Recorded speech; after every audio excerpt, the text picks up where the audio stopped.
Clash of the Champions 22. Oh, yeah. It opens with the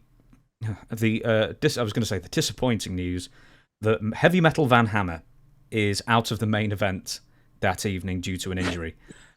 The only story I ever hear about Heavy Metal Van Hammer is when William Regal headbutted him at Diamond Dallas Page's party. Have you got? I mean, you can tell the same story. I love that story, but have you got any other stories or similar stories about Van Hammer? No, it was, I always got along great with him. He seemed like an easy going enough guy. I think I mentioned this in another episode. When you're watching people, in the dressing room, you're watching the monitor or at the curtain and watching. It's much like music to me. I'll hear them come out and say, "Hey, here's the Rolling Stones' new hit song." It's go, yeah, it's not very good. Like my ear, and I'm pretty solid on that. I can tell you, like if they say something's going to be a hit, I can tell you if I believe it's going to be or not, and I'm usually right on it. I just have that earwig. And the same thing with wrestling. You watch it and go, okay, like I'm watching this, and I'm being told this, but I don't see it. And please understand, this is not me gauging myself against anybody else. It's just me looking at a talent going up or down, and I never saw him as like a guy. There was another match later with Johnny and Joe's brother, Mark, and Al Green. Same thing. When you watch that and you see like even on the cover, it's just this sort of like flop down on the guy and roll around and cover. It just looks sloppy. It's just not neat. And, and you watch it, you go, okay, probably not going to make it. And Van Hammer always seemed like those guys, big guy, great body, could play a guitar, all those types of things they were trying to imbue into that character.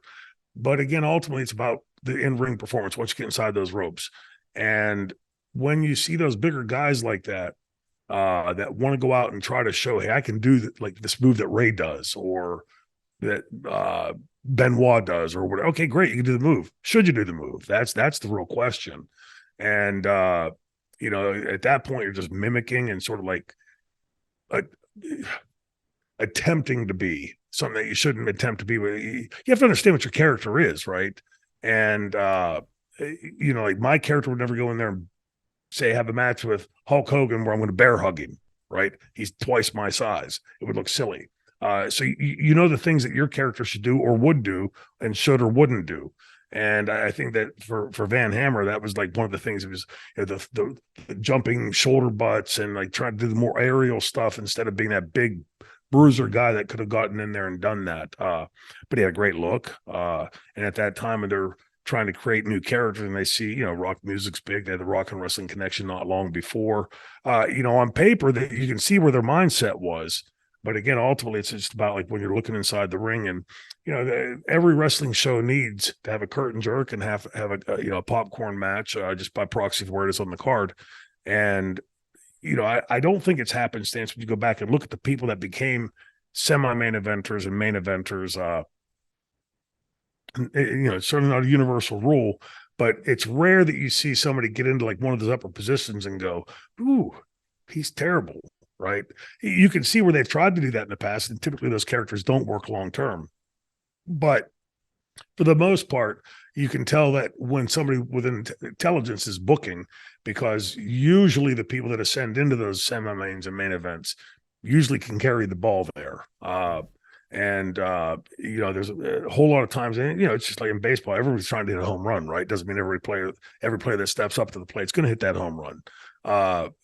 And ultimately wrestling does need new characters. So there's always going to be a try and fail, a try and a fail and a try. Who knows if it's 5-1, 3-1, 1-1. You try every time. Every wrestler you're hiring, you're intending that wrestler to be a star. Through trial and error, finally becomes apparent it's not going to be, and they sort of either dwindle off or get jobbed off or whatever. But the announcement from Bill that it seemed ill-placed to me. Again, like I was talking about history being through the contemporary lens. So we're looking at it 23, looking back on 93, and trying to assess based on today. But at that time, the company put a lot of time, had been putting a lot of time into Hammer, and you could see in that context why the boss would be coming out and talking about this and why he's not going to be at that show and stuff. But it also had, because if you remember, that sort of segued into also a discussion about his son, and we have an investigation. We're going to get there, Shane. Trust me, we're going to get there. That's going to be fun. Just before we get off Van Hammer, I'd like to. It's like Chekhov's gun. If you give someone a prop, and you will know this from your time in WCW the first time around with Johnny, eventually you're going to have to use it. Or you sort of end up sort of exposing yourself in the sense that you're playing a part. Van Hammer couldn't really play guitar. What are you talking about? I have no idea what you're talking about. Listen, dude. So it's sort of like the skateboard thing, though, isn't it? I mean, they give you a skateboard. I don't think I ever saw you use the skateboard. I think I might have seen Johnny ride down the ramp once, maybe, or twice. But it's one of those things where if you give someone a prop, then at some point, to be a character of substance, it needs to be part of you. You need to actually know how to use it. Correct. Yeah. Hey, for everybody out there, I love the reference to Chekhov's gun. Google Chekhov's gun, and you'll see what we're talking about. It's brilliant,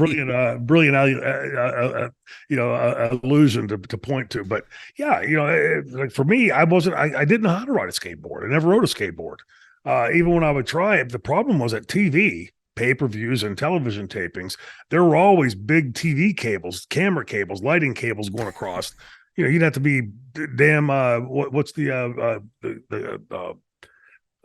Tony the big skateboarder guy. He's Hawk. Yes, Tony Hawk, right? My son was, he went through a period when he went through that.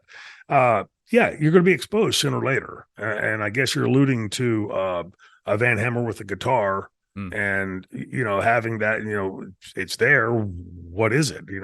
Is he going to play a show before each match? A song or something? It just is ill placed. It just looks like, okay, I'm going to walk to the ring with a bottle of seltzer water for no reason. It's just okay. We'll put it down there. If I'm not advertising it or whatever, why did I take it with me? I think at this time WCW had a whole lot of that kind of stuff going on.